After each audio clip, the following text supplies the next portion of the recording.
video kali ini saya akan menjelaskan tentang konsolidasi tanah untuk memenuhi persyaratan UAS mata kuliah Mekanika Tanah.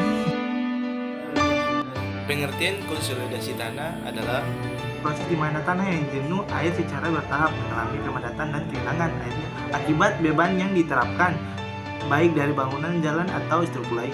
Proses ini penting dalam geometrik dan rekayasa sipil karena dapat mempengaruhi stabilitas dan penurunan tanah di bawah beban.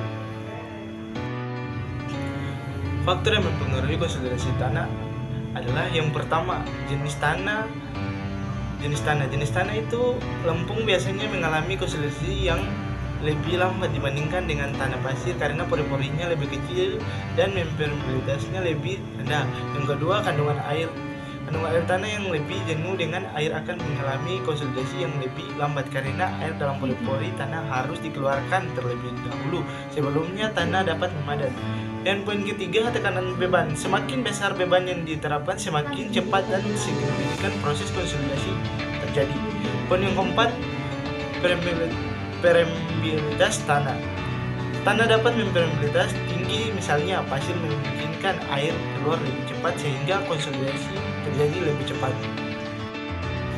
Ya, berikut ini kita masuk di tahapan proses konsolidasi tanah. Yang pertama, penambahan beban. Beban tambahan diterapkan di atas tanah, misalnya karena bangun jalan atau struktur lain.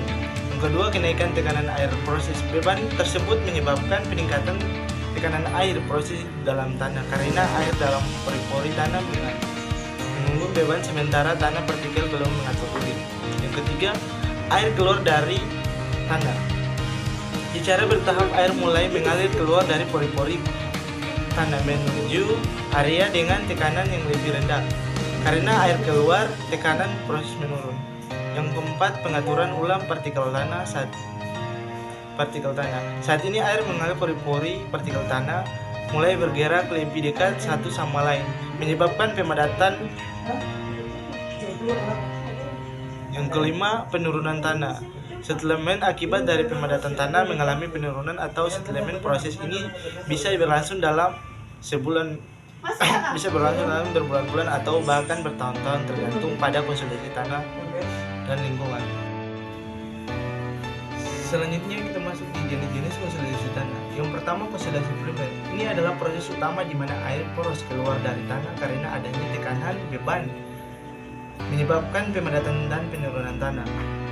Kedua, konsolidasi sekunder. Setelah konsolidasi primer selesai, tanah masih bisa mengalami sedikit penurunan lebih lanjut akibat perubahan dalam struktur internal tanah, seperti permeabilitas partikel tanah atau kompresi organik bahan tanah. Yang ketiga, konsolidasi sempurna. Konsolidasi ini terjadi ketika seluruh air proses telah dikeluarkan dan tanah mencapai keadaan setimbang sepenuhnya di bawah beban tertentu.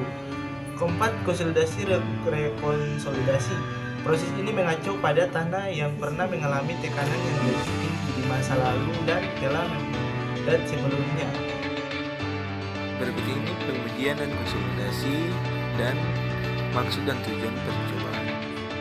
Berikut ini alat dan bahan untuk mempraktik uji konsolidasi tanah. Yang pertama, alat konsolidasi. Yang kedua, arlojidial. Dan yang ketiga, ring. Keempat, extruder. Kelima, pisau kawat. Keenam, neraca. Ketujuh, open. Kedelapan, stopwatch. 9, kertas buram. 10, cawan. 11, set plat kuningan. 12, sarung tangan.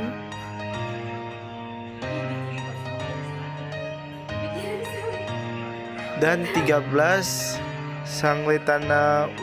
Dan 14, jangka sorong. Berikut ini langkah pengerjaan uji konsolidasi.